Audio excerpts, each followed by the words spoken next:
This is Inside Indiana Business Radio for the afternoon of Wednesday, March 29th, 2023. I'm Alex Brown.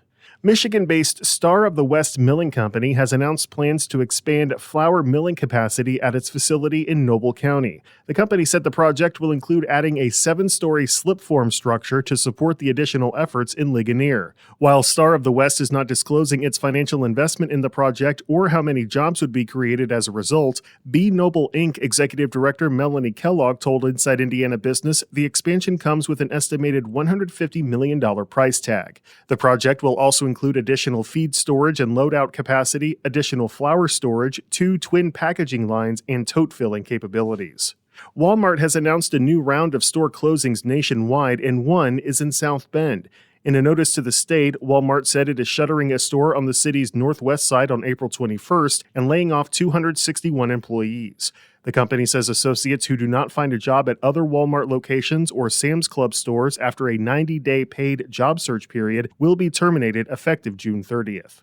Zionsville-based life sciences company Genefis has completed a $6 million Series A round of funding, the company announced today. Genefis has developed a material known as Collamer, a highly purified form of collagen that is used to support tissue generation.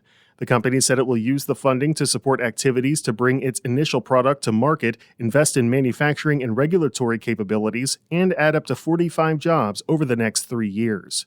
From the number one source for Indiana business news, this is Inside Indiana Business Radio. Get ready, Southwest Indiana. We're headed your way. IBJ Media, Inside Indiana Business, and the Indiana Economic Development Corporation invite you to the second annual Engage Southwest Indiana event, presented by CareSource, Indiana University, and Old National Bank. Tuesday, April 11th at the Old National Events Plaza in Evansville. We'll be diving into regional and statewide initiatives with a focus on talent, education, and issues shaping our economy. More at ibj.com/engage. The U.S. Department of Agriculture has awarded a $650,000 grant to West Lafayette-based Nutrimaize, an agriculture company that has developed nutritionally enhanced orange corn. Here's Gary Dick.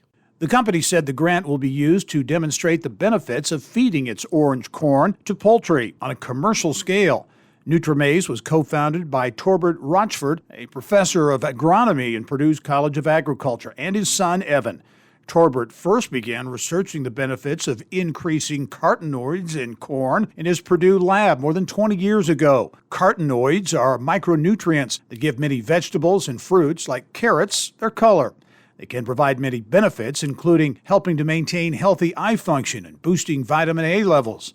Evan Rochford said the project will focus on showcasing that orange corn can produce economically relevant health benefits for chickens that are used for both meat production and egg laying and can be produced efficiently and affordably for the poultry industry. Rochford said the company is particularly interested in working with organic egg producers, which have limited options for disease management. He said those producers typically use carotenoid supplements, which are more expensive. The research team will conduct studies at the Animal Sciences and Research Education Center at Purdue and partner with grain farmers and commercial poultry producers to conduct field studies.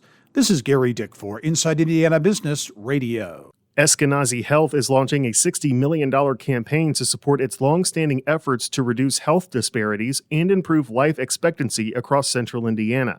The 164-year-old health system said its campaign, called Beyond Barriers, will address the social drivers that affect the health and well-being of residents.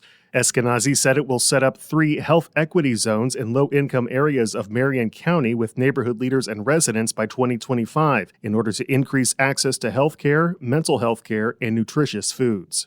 When the Grissom Air Reserve Base runway in Bunker Hill shuts down for a $60 million upgrade starting in April, the long-overdue project will not only affect Grissom's fleet of KC-135 Stratotankers. It also means disruption and loss of revenue for a major tenant of the Grissom Aeroplex Business Park.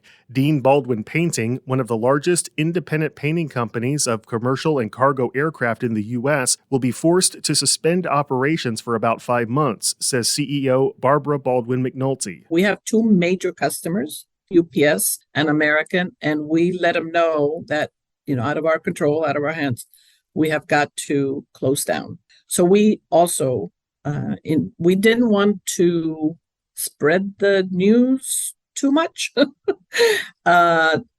because other competitors will be trying to pull our employees, our experience. We didn't want employees leaving because I knew that I was going to keep them working no matter what. So I didn't worry about giving them a notice. While the company will suspend painting operations beginning next week, the Indiana workers are not losing their jobs. The company has instituted what it calls heavy training to improve the skills of the current workforce.